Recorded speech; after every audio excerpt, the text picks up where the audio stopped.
Hello and welcome to The Research Says, part of the Work and Wellbeing podcast. I'm Eileen Donnelly, and every other week we look at something fascinating that's emerged from our guest interviews, my work with clients, or just what's happening in the world, and explore what the research actually says about it.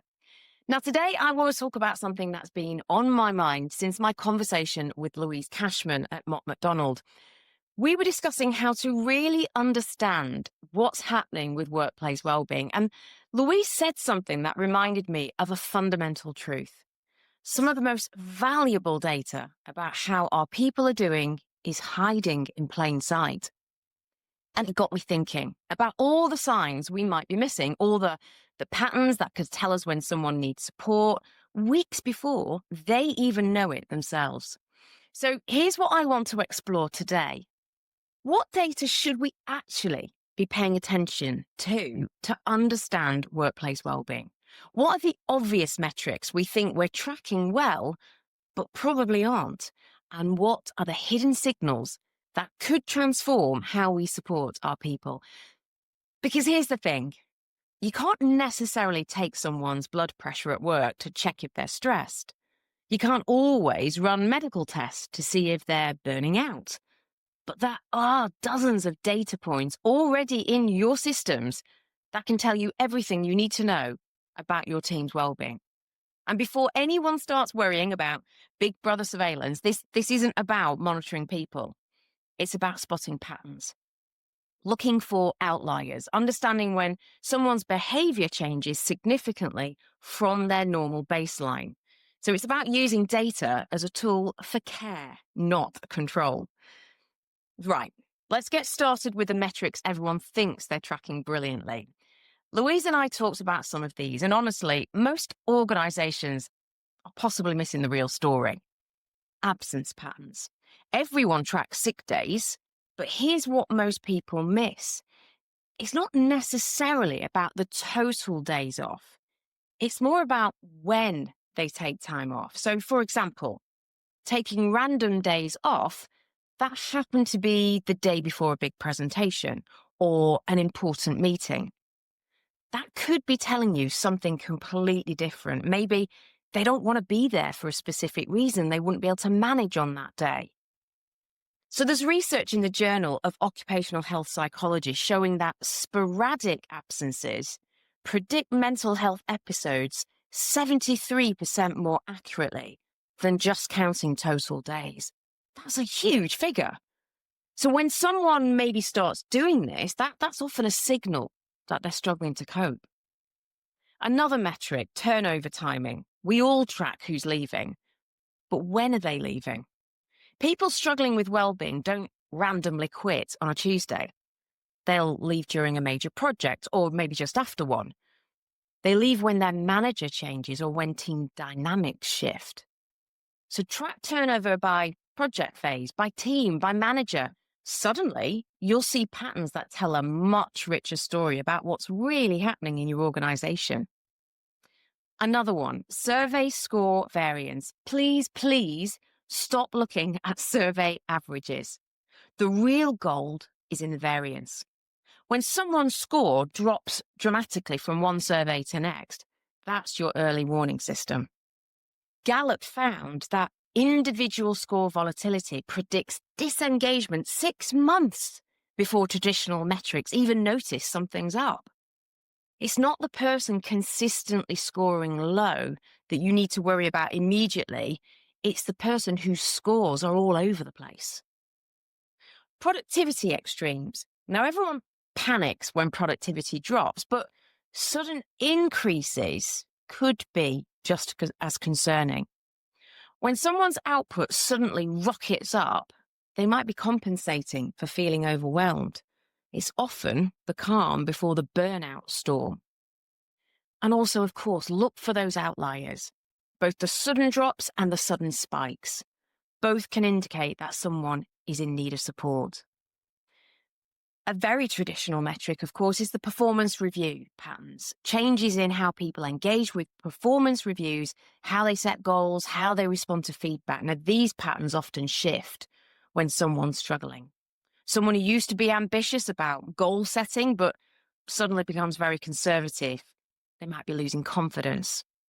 But also, this requires visibility at a much more granular level. So right now we could switch to talking about managers and their role in that visibility, but that's another topic for another day.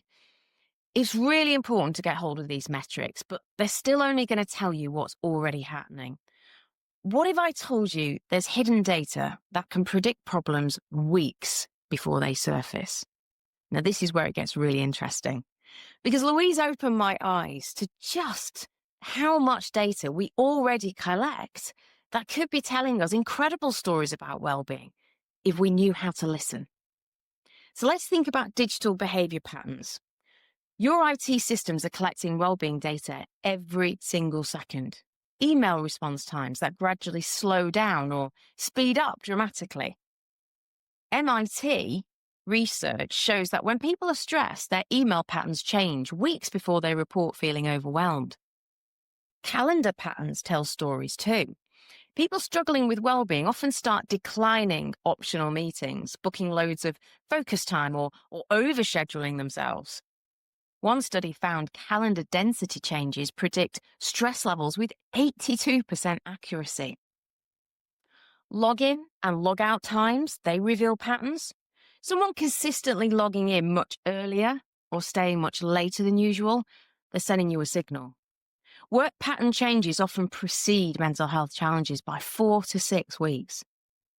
Physical environment signals, badge swipes, patterns around that, they're really fascinating.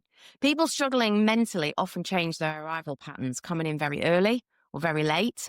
To avoid social interactions, they might start using different entrances, parking in different spots. Meeting room usage patterns shift too. Someone who used to book collaborative spaces but now suddenly books private rooms, or someone avoiding all meeting rooms entirely. These are those breadcrumbs that are leading to someone who might need support. Facilities usage, where people eat lunch, whether they use common areas, even printer usage patterns. When someone stops using shared facilities, they're often withdrawing socially, and that's a key early indicator. Communication pattern changes. The language people use in internal communication changes when they're struggling. Research shows certain linguistic patterns predict mental health episodes with remarkable accuracy.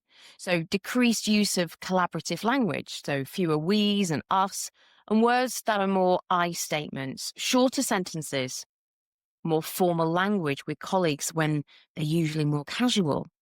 These changes often happen weeks before someone reports feeling isolated. Learning and development engagement. Changes in how people engage with learning opportunities can be incredibly revealing. Someone who usually signs up for training but suddenly stops might be feeling overwhelmed. Someone who suddenly starts booking excessive training might be trying to prove their worth. Even completion rates for mandatory training often drop when people are struggling mentally. They're operating with reduced cognitive capacity.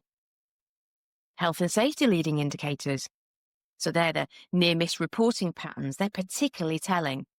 People under stress report either significantly more near misses because they're hypervigilant, or significantly fewer because their awareness is reduced. Both patterns predict well-being challenges. And safety observation participation matters too. Someone who used to actively participate in safety discussions but becomes quiet. In a high-risk industry, this correlation is particularly strong. And of course, social connection data. This might be the most powerful hidden signal of all. Lunch break patterns, someone who used to eat with colleagues but starts eating alone. Research shows social eating patterns predict well-being with 76% accuracy. Participation in optional social events, mentoring relationships, peer support systems. When people's social patterns change, it's often the first sign that they're struggling. Now, industry-specific signals. I want to talk about construction and high-risk industries because there are additional signals. Things like site induction feedback patterns.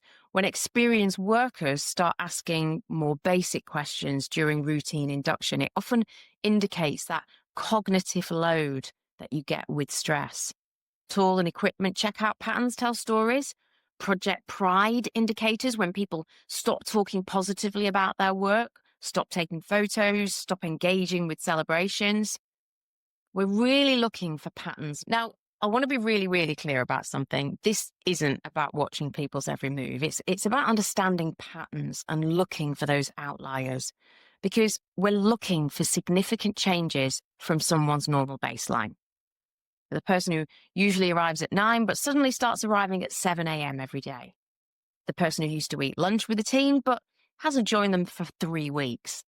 The person whose email response time has gradually increased from hours to days. It's about spotting when someone's behaviour changes significantly, because that's often when they need support. IT research shows that when organisations use this data ethically, so with full transparency, and of course employee consent, and a focus on support rather than monitoring, it actually increases trust. The key principles are transparency about what you're tracking and why, using data to offer support rather than evaluate performance, focusing on patterns rather than individual incidents, and always giving people the option to opt out. The most successful organizations create early intervention protocols. When patterns suggest someone might be struggling, they don't call them into HR. They often support. A gentle check-in from their manager, access to mental health resources, more flexible working options. The data becomes a tool for care rather than control. Now, I've worked with one organisation using this approach, and they've seen 60% fewer mental health related absences and 45% lower turnover in high stress roles. But more importantly for me, 73% of their employees report feeling more supported. I'm going to suggest 3 steps. First, look at the data you already have, but look at it differently. So your email systems, building access logs, absence patterns, what stories might they be telling you? Second, establish baselines for individuals. This is where managers are so key. You can't spot changes if you don't know what normal looks like for each person. So can managers do that? And third, create a support protocol. Decide how you'll respond when patterns suggest someone needs help. Make it about care, not consequence. So Louise Cashman proved that when we start paying attention to these hidden signals, we create cultures where people feel genuinely seen and supported, where well-being becomes proactive rather than reactive. The data is already there. It's in your systems, it's in your processes, it's in the daily patterns of how your people work and interact. The question isn't whether you have the data, it's whether you're listening to what it's telling you. So that's the research says for this week. If this resonated with you, I would love to hear about it. What hidden patterns have you noticed in your workplace? What data might be telling you a story you haven't heard yet? We're on a mission to create better workplaces through evidence-based approaches to well-being. If you found this valuable, please subscribe and share it with someone who could also benefit from these insights. Thanks for listening. And if you want to get in touch, send me an email, Eileen@rippleandco.com.